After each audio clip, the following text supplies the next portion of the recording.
여러분 안녕하십니까? 헬로티비 뉴스입니다. 손에 손을 잡고 평화를 노래했던 1988년 서울올림픽이 열린 지도 어느새 33년이 훌쩍 지났습니다. 손에 손을 잡고 입장했던 각국 선수단의 풍경을 최근에는 아쉽게도 볼 수가 없었죠. 네, 그렇습니다. 정말 아쉬운데요. 코로나19로 인해 올해 도쿄올림픽이 관중 없이 치러진 데 이어 최근 코로나19의 새 변이인 오미크론 확산에 따라 12월 스위스 루체른에서 열릴 예정이던 동계 유니버시아드 대회도 전격 취소됐습니다. 네, 당장 내년 2월로 예정된 베이징 동계올림픽이 정상적으로 열릴 수 있을지도 관심인데요. 전염병의 세계적인 대유행 속에 스포츠 경기조차 즐길 수 없는 현실이 참 안타깝습니다. 네, 다시 한번 손에 손 잡고 함께하는 세상을 기대해봅니다. 헬로티비 뉴스 시작합니다. 단계적 일상회복 시행 이후 전북 지역 곳곳에서 코로나19 집단 감염이 발생하고 있습니다. 전북 지역에서 이틀 사이 70명이 코로나19 확진 판정을 받았습니다. 정부의 혁신성장 선도 사업 가운데 하나인 스마트팜 혁신밸리가 국내 처음으로 김제에 들어섰습니다. 청년에게 농업교육 기회를 제공하고 농업기술 개발에도 기여할 것으로 기대를 모으고 있습니다. 경찰이 응급 상황에 써야 할 119 구급차를 사적으로 이용한 전주 덕진 소방서장을 직권 남용 혐의가 있는지 조사하고 있습니다. 8억 원이 넘는 공금을 횡령한 완주교육지원청 직원이 법인카드로 3천만 원 상당의 상품권도 구매한 사실이 드러났습니다. 검찰은 직원 A씨를 구속 기소했습니다.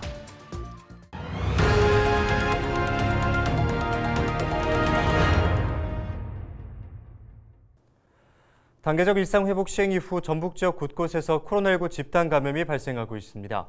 전북도는 지난 29일부터 30일 오후 5시까지 70명이 코로나19 확진 판정을 받았다고 밝혔습니다. 전주 모 어린이집을 연결고리로 2명이 추가돼 누적 확진자는 24명이 됐습니다.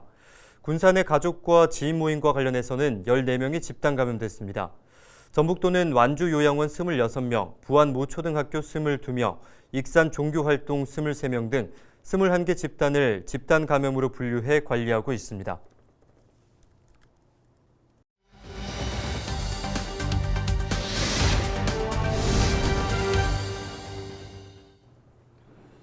정부가 일상회복 2단계 전환을 미루고 4주간 특별 방역 대책을 시행하기로 했습니다. 당장 영업이나 모임을 제한하는 조치가 없는 만큼 다행이라는 반응도 있지만 변이 바이러스까지 나오고 있는 상황에서 더 강력한 대책이 필요하다는 우려도 나옵니다. 이세진 기자의 보도입니다.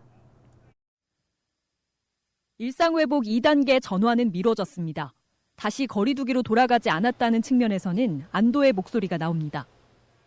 그대로 하는 게 좋을 것 같아요. 시민들 어려운 것도 있고 조금 일상생활하는데 지장도 많잖아요. 반대 의견도 있습니다. 거리두기 같은 강력한 제한 조치가 다시 필요하다는 겁니다. 감염에 취약한 시설에서는 걱정이 더 큽니다. 너무 확산세도 있고 좀 일상회복으로는 조금 힘든 것 같아요. 지금 저희들은 언제나 굉장히 불안한 상태예요. 어르신들도 그렇고. 백신 방역 혜택에 대한 목소리도 엇갈립니다. 차단 효과를 위해 추가 접종자에게 혜택을 더 줘야 한다는 목소리가 있는 만큼 혜택이 돌아가야 되지 않나 그런 생각은 있어요.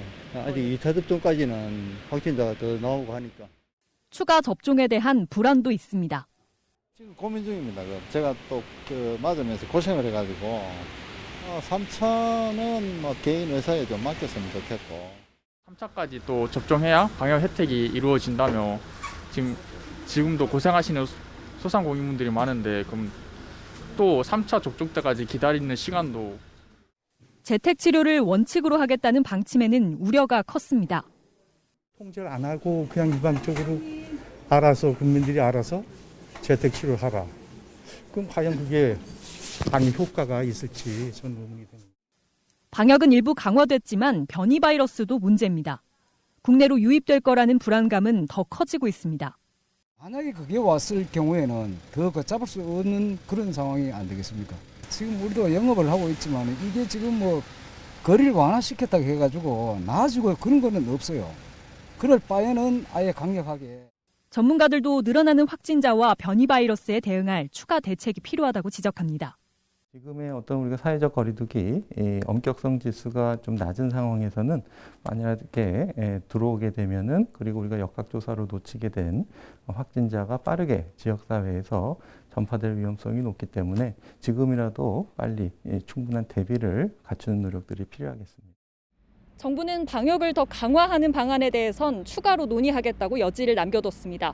다만 잡히지 않은 확산세의 변이 바이러스까지 연달아 등장하면서 더 뚜렷한 대책이 필요하다는 목소리도 끊이지 않고 있습니다. 헬로티비 뉴스 이세진입니다.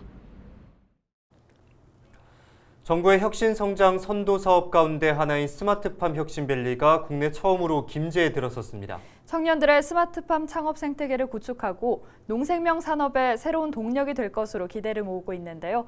가동을 앞둔 김제의 스마트팜 혁신밸리를 정명기 기자가 소개합니다.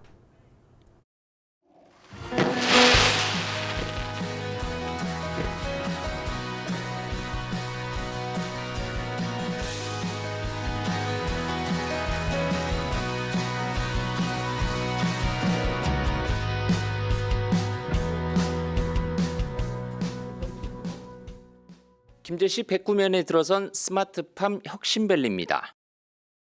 축구장 30배 크기인 21.3헥타 규모의 들판에 유리 온실이 펼쳐집니다. 농업 전반에 첨단 기술을 활용한 스마트팜 관련 생산과 교육, 연구 기능을 한데 갖췄습니다. 국내 4개 지역에서 조성 중인데 김제가 가장 먼저 준공식을 열었습니다. 스마트팜 혁신밸리는 끊임없는 변화에 대응하면서 우리 전라북도의 농업을 더 높은 차원으로 이끌게 될 것입니다.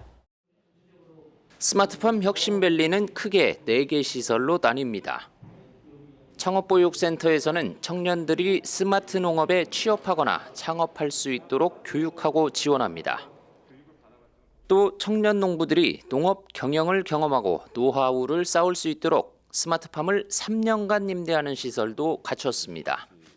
앞으로 이곳에서 청년들이 스마트 농업에 도전하고 첨단 농업 기술과 빅데이터가 다양한 분야에 활용돼 지속 가능한 농업 혁신을 이루어낼 것입니다.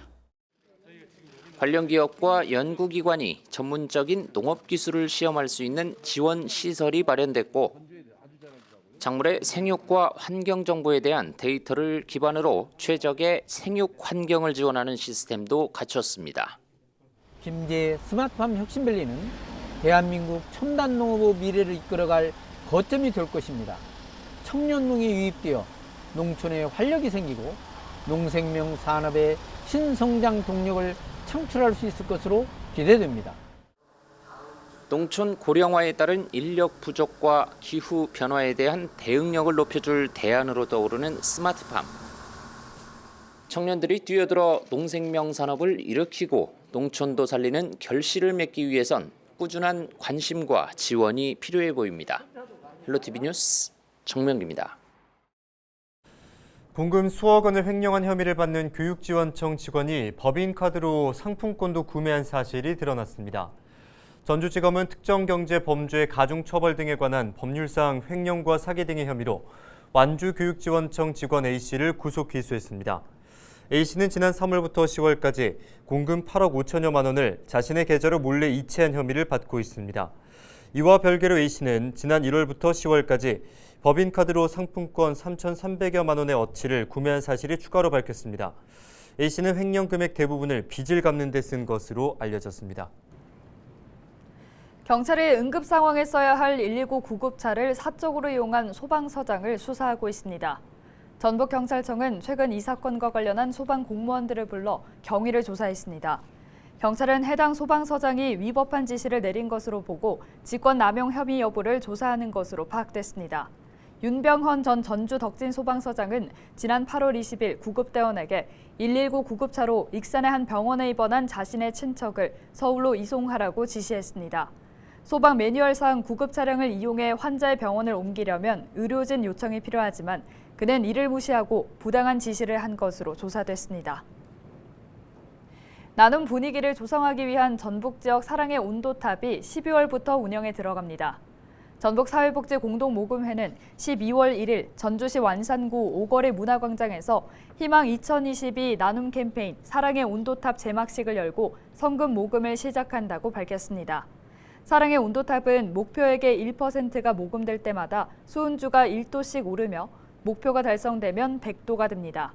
나눔, 모두를 위한 사회 백신을 슬로건으로 한 이번 캠페인은 내년 1월 말까지 진행됩니다. 목표액은 73억 5천만 원으로 지난해보다 15% 늘었습니다.